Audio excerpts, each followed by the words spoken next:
votaram neles. Do JPP, um partido que é jovem, digamos, muito jovem nestes 49 anos de democracia, mas que naturalmente tem uma visão sobre a forma como as coisas vão acontecendo, e uma das críticas que foram feitas hoje pelo JPP, aqui ainda de facto ainda há muito caminho a percorrer em termos de aprofundamento desta democracia. Sim, há de facto imenso caminho a percorrer. Antes de mais, permita-me também cumprimentar as pessoas lá em casa, cumprimentar também os colegas de painel, cumprimentar o Gil, e cumprimentar particularmente todos aqueles que de facto lutaram por esta conquista, e por hoje podemos estar aqui a discutir em debate aberto pelas conquistas de Abril. Muitos deles que se encontram completamente abandonados pelo Estado, e penso que teremos a oportunidade de lá chegar, nomeadamente os próprios militares que participaram na Revolução e que hoje se encontram completamente abandonados, apesar de terem sido eles os principais agentes de intervenção nestas conquistas.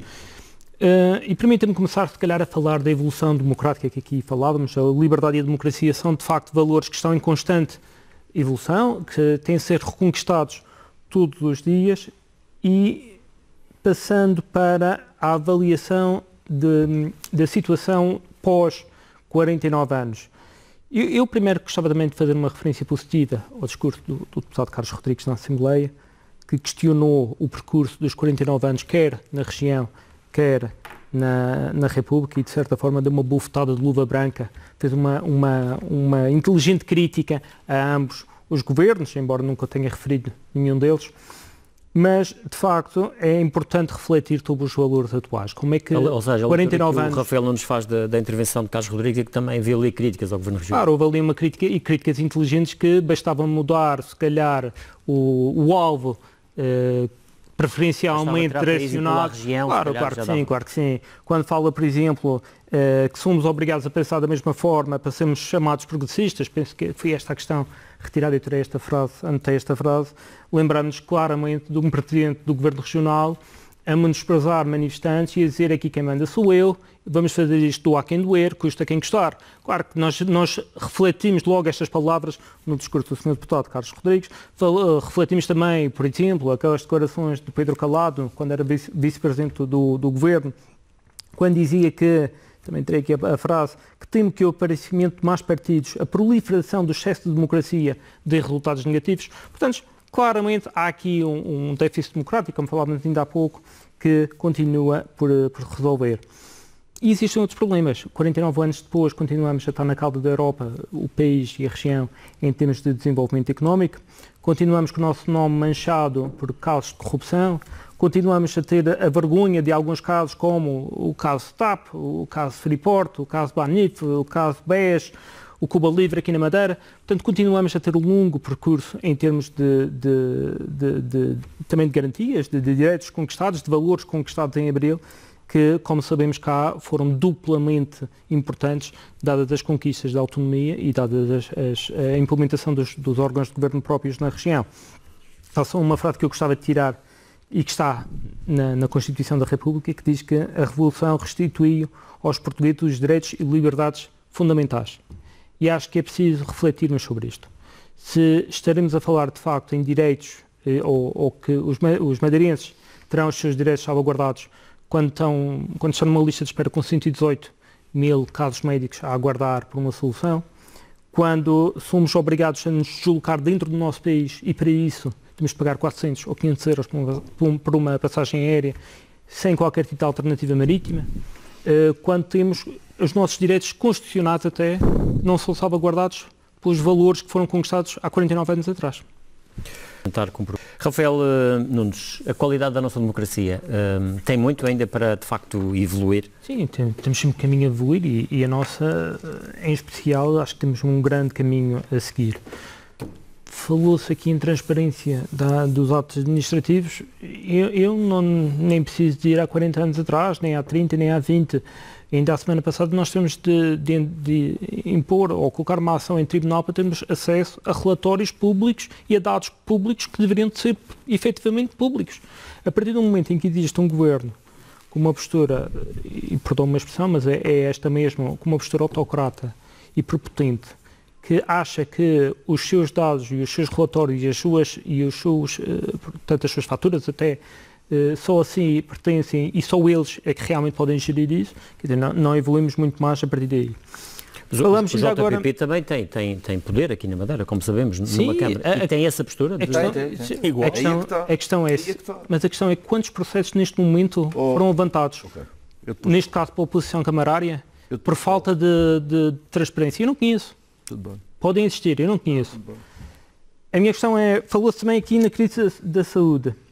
Os 118 mil pessoas, 118 mil casos, atos médicos em lista de espera. Como é que poderemos olhar para o continente quando temos 118 mil atos em lista de espera e continuamos a apontar o dedo para Lisboa?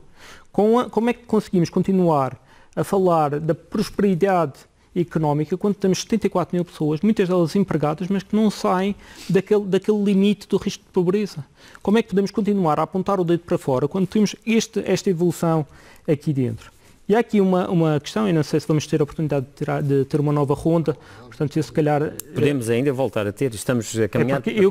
Há aqui uma questão que eu acho que nós temos de levantar obrigatoriamente e que se prende com a defesa nacional.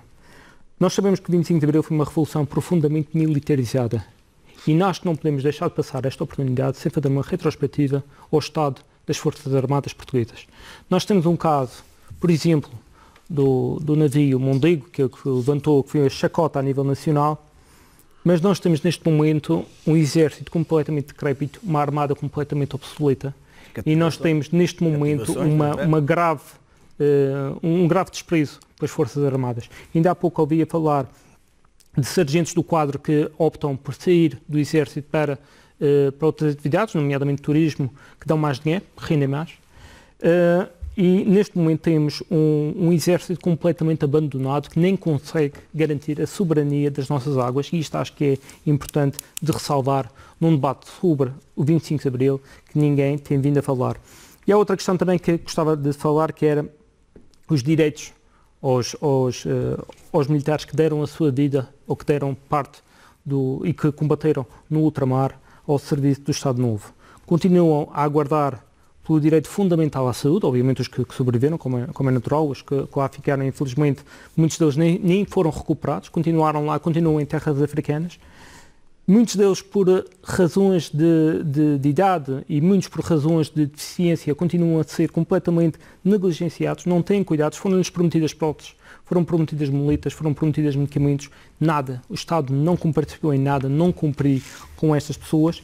E, nas palavras do atual Presidente da Liga dos Combatentes, nós celebramos os antigos combatentes no 25 de Abril, mas a eles falta tudo e mais alguma coisa. Nós não temos que continuar a admitir que estes combatentes que combateram 2 anos no ultramar tenham 36 euros por ano de acréscimo de pensão. Muitos deles precisam de apoio psiquiátrico, não têm, são esquecidos, muitos deles são completamente negligenciados, estão em situações de sem-abrigo e... no mínimo que podemos fazer pelos nossos antigos combatentes é lhes dar uma vida digna, uma vida com saúde e uma vida com conforto económico. E eu necessariamente, eu sei que está a divergir um pouco da linha que estávamos a discutir, mas com o prejuízo de não poder ter uma nova ronda, tenho de deixar esta mensagem. Ainda vamos ter mais curta, mas em termos de intervenção para cada um, mas estamos ainda lhe dou mais um minuto para uma declaração final. Não sei se perante o que o viu aqui, e de certa forma começamos a falar neste Dia da Liberdade e da Democracia, e se calhar alguns dos exemplos que foram dados aqui não foram os melhores. Não, extravasamos a democracia por si mesmo. Não, a questão é esta, em relação à questão da Câmara de Santa Cruz, de facto não temos conhecimento da situação, vou acreditar nas palavras do Sr. Deputado Carlos Rodrigues, mas de facto nós não temos qualquer tipo de conhecimento desta situação até este nível de que foi levantado. Em relação à questão da igualdade, bom, voltamos ao ramo que estávamos a falar ainda há pouco. A igualdade não se verifica na região. Nós neste momento temos um aumento de vida brutal que não é comatado tal como em outras partes da Europa, e por isso estamos na cauda da Europa. Não há muito a dizer em relação a isso. Não há muito a dizer em relação a isso. O país é que está em relação às questões de pobreza, continuamos a fazer propaganda todos os dias na Assembleia, continuamos a ouvir de que a região está muito bem, que está a ter números fantásticos em termos de carga fiscal, estamos a ter receita fiscal que rondam os 1.000 milhões de euros.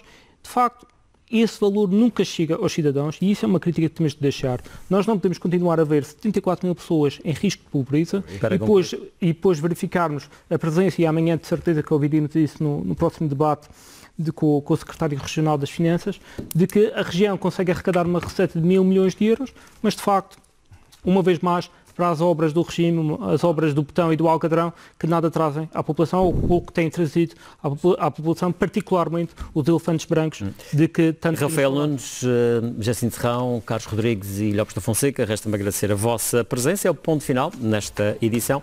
Voltamos.